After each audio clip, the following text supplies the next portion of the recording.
In the chapter Nationalism in India, I am going to discuss the topic non-cooperation movement.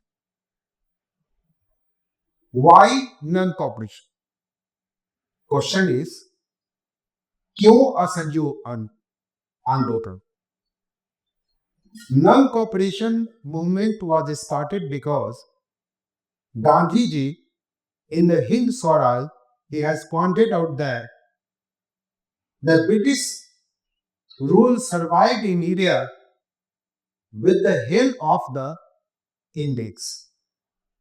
He stressed that if the cooperation of Indians will be removed, then British Empire will collapse. तो हिंद स्वराज ने गांधी जी ने बताया that the British rule was established in India with the cooperation of Indians had survived only because of this cooperation. So, if Indians refuse to cooperate, the British rule will collapse and Swaraj कब स्वराज उदित कब अब स्वराज क्या है इसको हम next video में आपको समझाएंगे। अब नन कॉपरेशन मूवमेंट के 3 चरण थे। वन वाज द प्रथम चरण यानी first phase, second phase and the third phase. प्रथम चरण में क्या? प्रथम चरण में surrender of titles awarded by the British. जितने भी टाइटल्स ब्रिटिश गवर्नमेंट ने इंडियंस को दिए थे वो टाइटल्स जो है इंडियंस ब्रिटिश सरकार को प्रदान, they surrendered their titles. Second phase में मूवमेंट थोड़ा सशक्त हुआ।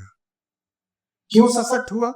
क्योंकि बॉयकॉट ऑफ सिविल सर्विसेज हुआ, army, police, legislative council, schools, foreign goods सबका बहिष्कार नहीं।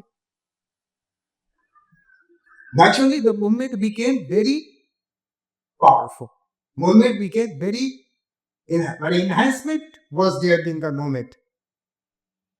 और इसी बीच में क्या किया गया कि तिलक स्वराज फंड की स्थापना करने की बात की गई कि 1 करोड़ रुपया हम लोग जमा करेंगे in the Tilak Swaraj fund में।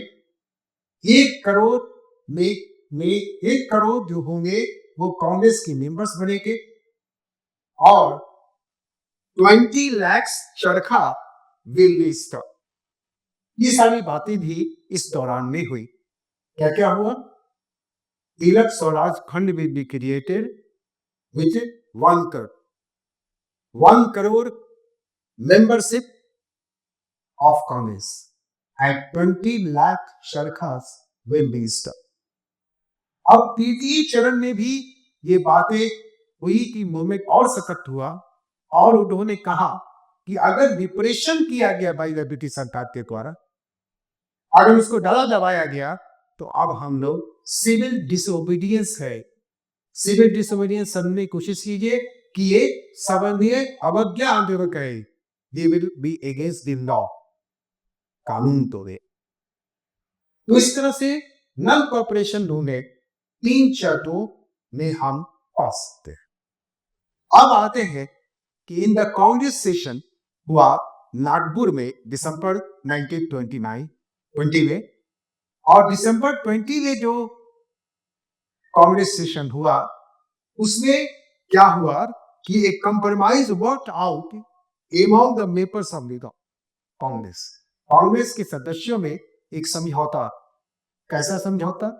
कि we will start the non cooperation programme, यानी कि non cooperation programme was adopted in the Nagpur Congress session in December 1920। अब तब शुरू हो गया नन कॉपरेशन मूवमेंट। अब नन कॉपरेशन मूवमेंट जब शुरू हुआ तो different social groups join this movement, और वो डिफरेंट सोशल ग्रुप्स कौन कौन थे? वो थे middle class people in towns, मध्यम वर्ग जो शहरों में रहते थे। दूसरे थे पेजेंट्स इन रूरल एरियाज, किसान वर्ग, गांव के, ट्राइबल पीपल जनजाति लोग, और प्लांटेशन वर्कर्स। ये सोशल ग्रुप्स जो है नॉन कॉपरेशन मूवमेंट में ज्वाइन किया और made the non-cooperation movement a very powerful movement। और डिफरेंट सोशल ग्रुप्स जो ज्वाइन किए HCL में, इसको हम डिफरेंट टॉपिक्स को डील करेंगे इन डिफरेंट वीडियोस में। Thank you.